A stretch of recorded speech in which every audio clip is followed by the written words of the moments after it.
আজকের গল্প নড়াইখালি গ্রামে ভূতের হাট। এই গল্পটা আমি কাউকে সহজে বলি না, কারণ বললেই মনে হয় নড়াইখালির সেই রাতটা আবার ফিরে আসছে। তবু তুমি যেহেতু শুনতে চাও তাই বলছি।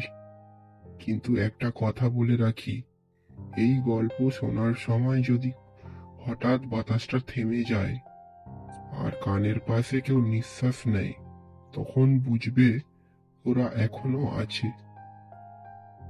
নড়াইখালি গ্রামটা আমাদের এখান থেকে খুব দূরে না, নদীর ধারে বড় বড় শাল গাছ, ভেতরের লুকিয়ে থাকা এক অদ্ভুত গ্রাম। দিনে দেখলে মনে হবে একেবারে সাধারণ, খোলা মাঠ, কাঁচা রাস্তা, খেজুর গাছ, আর সন্ধেবেলা হাট বসে। কিন্তু রাত নামলেই নড়াইখালি আর সাধারণ থাকে না। আমি তখন 25 বছর বয়সীর ছেলে, কাজের খোঁজে এক গ্রাম থেকে আরেক গ্রাম ঘুরি। সেই সময় একবার সন্ধেবেলা দেরি হয়ে গেছিল। নদীর ওপার থেকে ফেরার আর কোনো উপায় ছিল না, নড়াইখালিতেই রাত কাটাতে হবে। গ্রামে ঢুকতেই প্রথম যে জিনিসটা চোখে পড়েছিল তা হলো হাটটা। দিনের আলো তখন প্রায় নেই, তবু আশ্চর্যভাবে হাটের ভেতর কুপি জ্বলছে। সবজি, মাছ, মাটির হাঁড়ি সব সাজানো, লোকজনও আছে। কিন্তু একটা অস্বস্তি তখন থেকেই বুকের ভেতর কিলবিল করছিল। আমি হাটের পাশ থেকে হেঁটে যাচ্ছিলাম, হঠাৎ এক বৃদ্ধ ডেকে উঠল, এই বাবা, এসো সবজি নাও। তার গলার স্বরটা কেমন যেন ফাঁপা।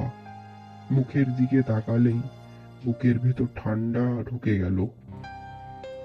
চোখ দুটো একদম নিথর, কোনো পালক পড়ছে না। আমি দ্রুত হাঁটা বাড়ালাম, কিন্তু যতই এগোচ্ছি মনে হচ্ছে হাঁটটা যেন শেষই হচ্ছে না। এক জায়গায় দেখলাম এক মহিলা মাটিতে বসে শাক বাচ্ছে। তার পাশেই একটা ছোট্ট ছেলে। ছেলেটা আমার দিকে তাকিয়ে হঠাৎ হেসে উঠল। সে হাসিটা মানুষের হাসি না। আমি চোখ সরিয়ে নিতেই শুনলাম, ওই যে লোকটা জীবিত লোক। আমার পা জমে গেল।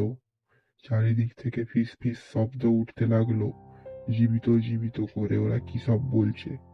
আমি দৌড়তে শুরু করলাম, কিন্তু দৌড় মানেই যেন জায়গায় জায়গায় পা আটকে যাচ্ছে। মাটিটা কাদা না, কিন্তু পা টানছে। ঠিক তখনই পেছন থেকে একটা কণ্ঠস্বর, এখনো বুঝলি না, এটা ভূতের হাট। আমি পিছনে তাকালাম।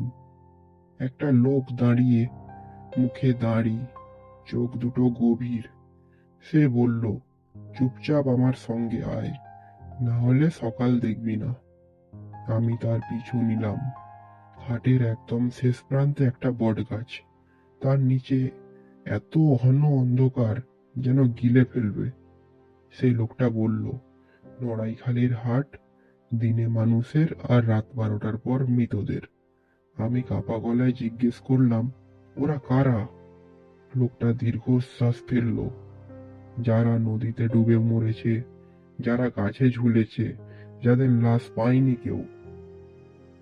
আমি তাকিয়ে দেখলাম হাটের লোকজন একে একে আমার দিকে তাকাচ্ছে। কেউ ধীরে ধীরে এগিয়ে আসছে, কেউ হাত বাড়াচ্ছে।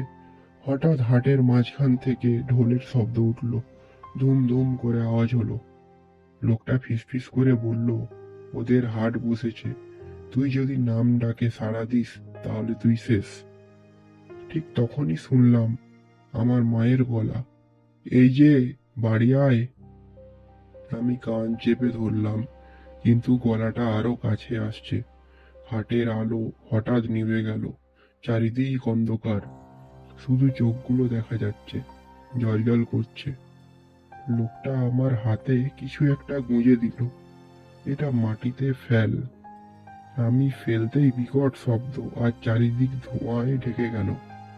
চোখ খুলে দেখি ভোর, হাট নেই, লোকও নেই, আমি মাটিতে পড়ে আছি। হাতে ধরা একটা পুরনো তাবিজ। পাশ দিয়ে এক রাখাল যাচ্ছিল। সে বলল, তুমি বেঁচে গেছো কি করে? আমি কিছু বলতে পারলাম না। সে নিজেই বলল, গত 50 বছরে আমি নড়াইখালির ভূতের হাটে ঢুকেছি, কেউ ফেরেনি। আমি সেদিন গ্রাম ছেড়ে চলে এসেছিলাম। কিন্তু গল্প এখানেই শেষ না। কারণ প্রতি বছর অমাবস্যার রাতে আমার কানে এখনো ভেসে আসে, জীবিত লোক, জীবিত লোক। আর জানো সবচেয়ে ভয়ঙ্কর কি? এই গল্পটা আমি যখন বলছি, তখন ঠিক এই মুহূর্ত নড়াইখালির হাট বসেছে, আর ওরা নতুন লোকের অপেক্ষায়।